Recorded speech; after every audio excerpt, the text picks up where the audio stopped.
జై సద్గురు బ్రహ్మరాజు కి జై. భద్రాద్రి రామశతకము సాంఖ్యయోగము సుషుమ్న నాడీ లక్షణము 30వ పద్యము. ఇడయు పింగళయును కుడి ఎడమల నుండు నడుమ సూక్ష్మ సుషుమ్న నాడియుండు. యానాడి రంధ్ర మధ్యమునందు సూర్య సోమాగ్ని విద్యాక్షరమాయయాత్మా. సప్త సముద్రముల్ సప్త పర్వతములు చతురాగమంబులు శాస్త్రములును పంచభూతములు సప్త ద్వీపములు లోకములు గుణంబులు మంత్రములును కళలు బిందునాదము దిగ్వాయు బీజమాది సకల దృశ్య పదార్థముల్ సమతనుండు. రమ్య గుణధామ భద్రాద్రి రామ పరశురామ నరసింహదాస సంరక్షితాహ్వా.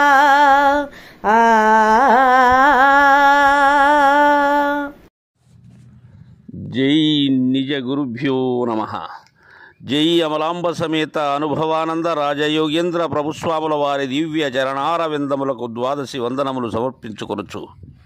శ్రీమద్ పరశురామ నరసింహదాసు గారిచే విరచితమైన భద్రాద్రి రామ శతకం ఈరోజు మనం 30వ పద్యాన్ని ముచ్చటించుకుంటూ ఉన్నాం. సుషుమ్న నాడీ లక్షణం.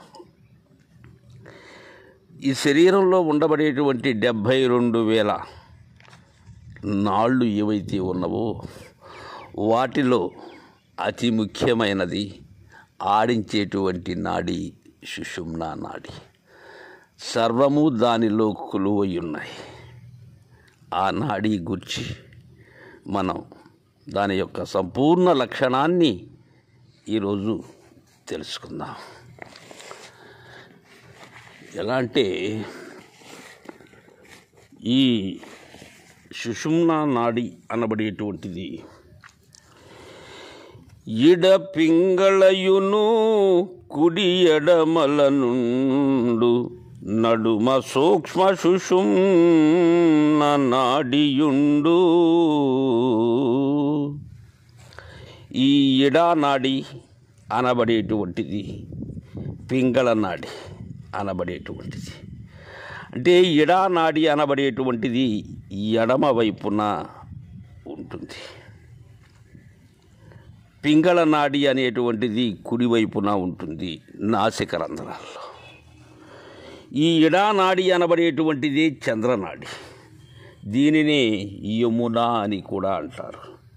పింగళ నాడి అనబడేటువంటిది సూర్యనాడి. దీనిని గంగా నదితో అంటారు. దీన్ని తదుపరి వీటి రెంటి యొక్క నడుమన ఉండబడేటువంటిదే సుషుమ్న నాడి. ఈ ఇడా పింగళ అనబడేటువంటి కుడి ఎడమల ఉండే నాడులకు మధ్యలో కొలువై ఉన్నదే సుషుమ్న నాడి. యానాడి రంధ్ర మధ్యమునందు సూర్య సోమాగ్ని విద్యాక్షర మాయయాత్మా. ఆ నాడీ రంధ్ర మధ్యంలో ఆ నాడీ మధ్య ఉండబడేటువంటిది బ్రహ్మనాళం. అది సుప్రసిద్ధమైనటువంటి బ్రహ్మనాళం. అదే మధ్యనాళం. అదే సరస్వతీ నది. దీన్నే ఉత్తర గీతలో దక్షిణే పింగళ నాడి వహ్ని నాడి మండల గోచర దేవయానమితి జ్ఞేయం పుణ్యకర్మానుసారిణి అంటారు.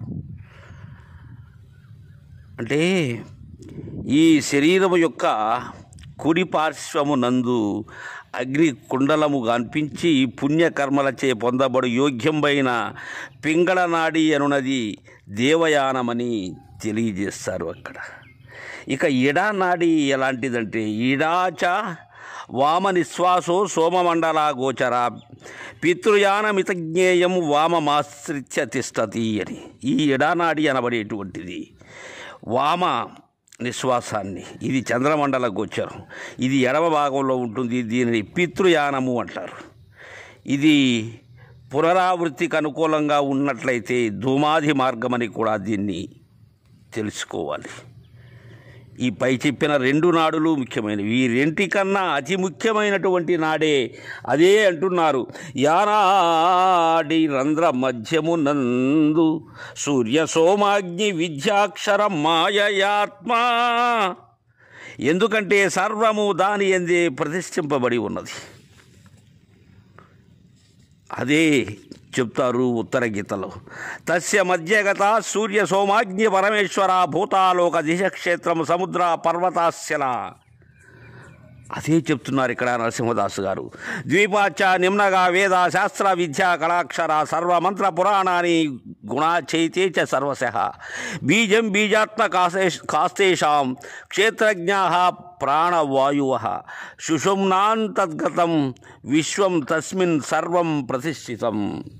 సర్వం కూడా ఈ సూర్య సోమాగ్ని పరమేశ్వరాదులు కానీ చరాచరాత్మకమైనటువంటి సమస్త జీవులు 14 లోకంబులు 10 దిక్కులు కాశీ మొదలగు గొప్ప పుణ్యక్షేత్రములు ఈ లవణాది సముద్రంబులు మేరువు మొదలైనటువంటి మహాపర్వతంబులు పద్మరాగాది రత్న శిలలు జంబూద్వీపముగా కలిగినటువంటి ఈ సప్త ద్వీపములు గంగా మొదలగు మహానదులు సమస్త వేదంబులు మీమాంసాది శాస్త్రంబులు 64 విద్యలు అకార ఒకార మకారంబులనబడేటువంటి వర్ణములు ఉదత్తానుదాత్తాది సర్వంబులు గాయత్రి మొదలగు మహామంత్రంబులు బాహ్యాది పురాణంబులు సత్వరస్తమో గుణంబులు బీజంబున బీజమూలంబులైనవన్నీ కూడా క్షేత్రజ్ఞుడైన ప్రాణిజాలంబులు ప్రాణాది వాయువులు సుషుమ్నానాడి యొక్క మధ్య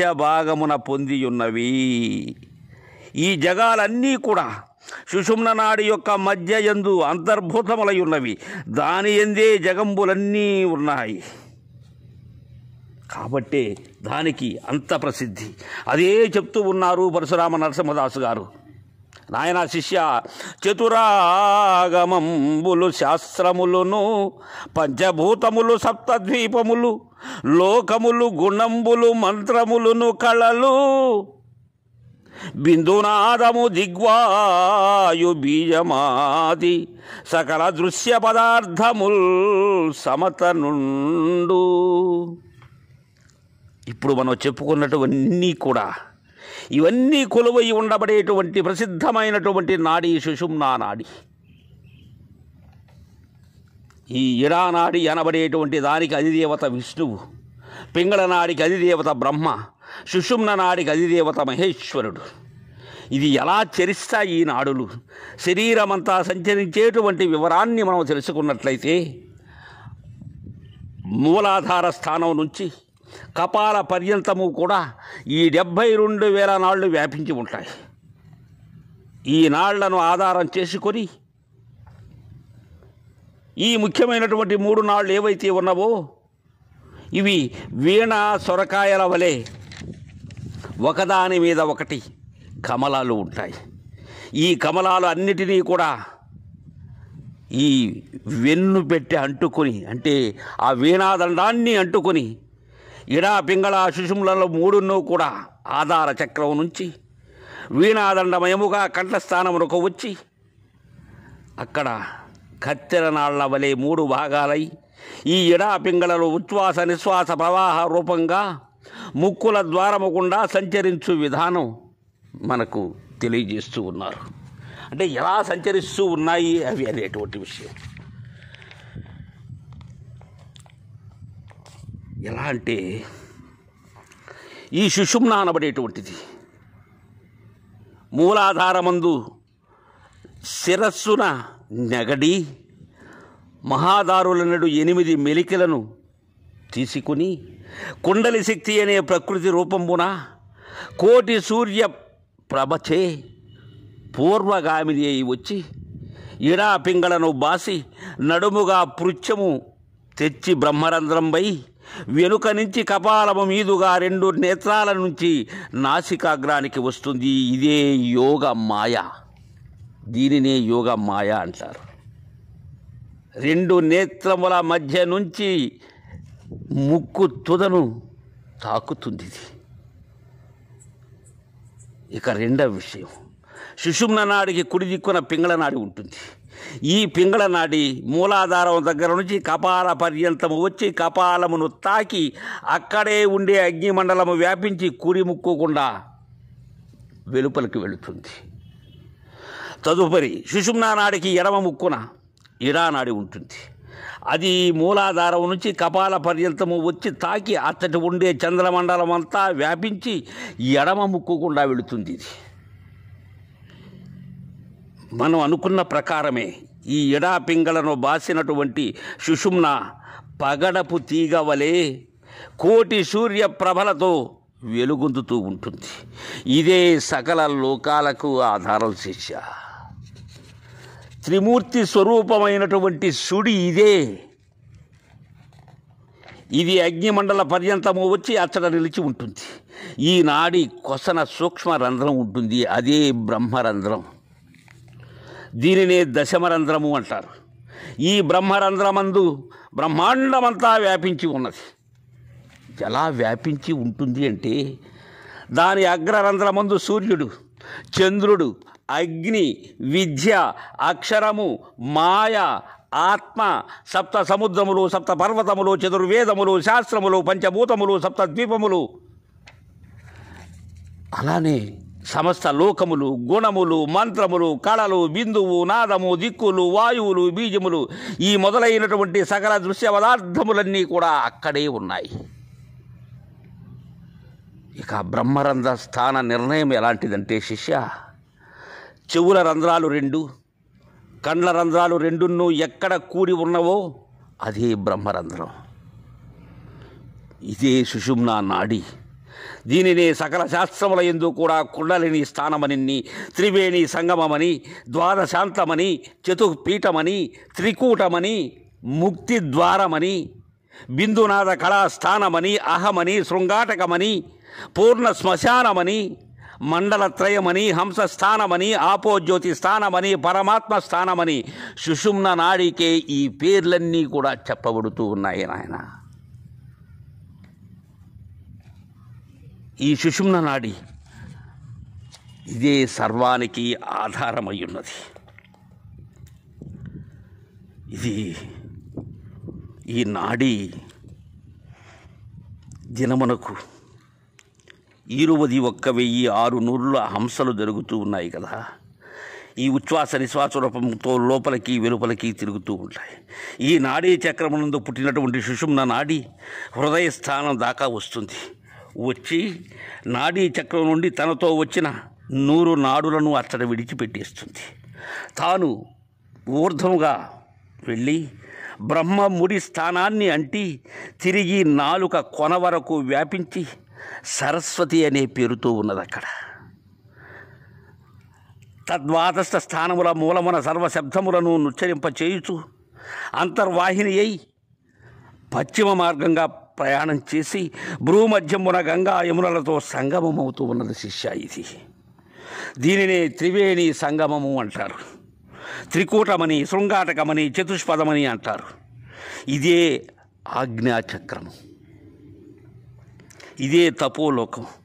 ఇచ్చటి నుండి సత్యలోక పర్యంతము గల సూక్ష్మనాళమందు చిచ్చక్తి అనియు, 1 అంగుళము వరకు శక్తి అనియు, ఆ పైన 3 అంగుళముల వరకు వ్యాపిని అనియు, ఆ పైన 4 అంగుళముల వరకు సమానమనియు, ఆ మీద 4 అంగుళముల వరకు ఉన్మి అని అంటారు శిష్య.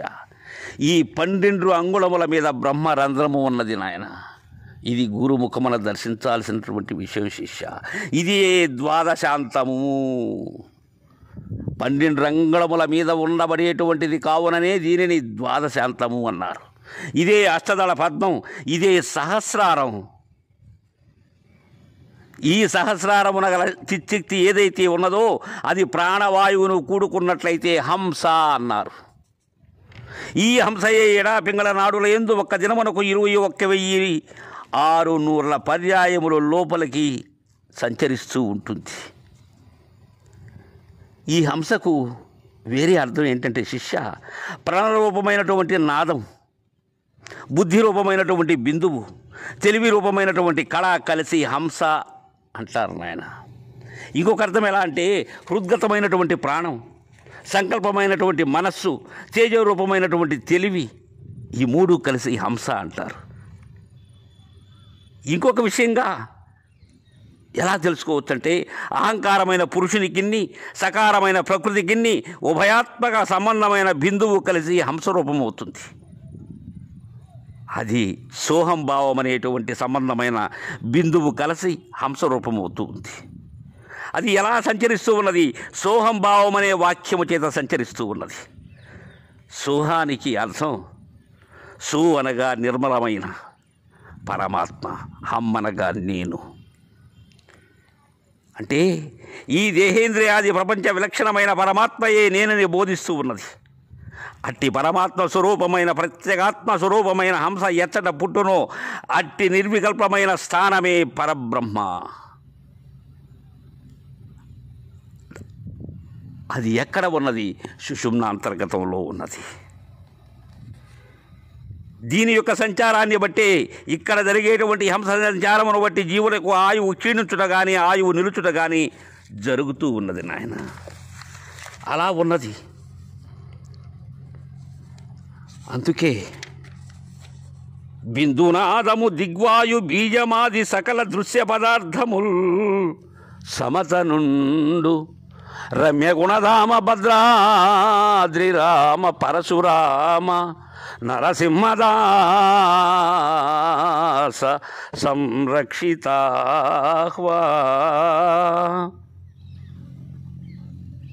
ఇలా సుషుమ్నా నాడి అన్ని నాడులలో శ్రేష్టమయ్యి అన్నిటినీ ఆటాడిస్తూ సర్వాన్ని తనలో ఉంచుకున్నటువంటి యోగ మాయ ముక్తి కాంత అదే పరమాత్మ స్వరూపమై విరజిల్లుతూ ఉన్నది అని మనకు 30వ పద్యం ద్వారా సుషుమ్న నాడి లక్షణాన్ని తెలియజేశారు. తరువాయి పద్యాన్ని రేపు ముచ్చటించుకుందాం. జై గురుదేవా.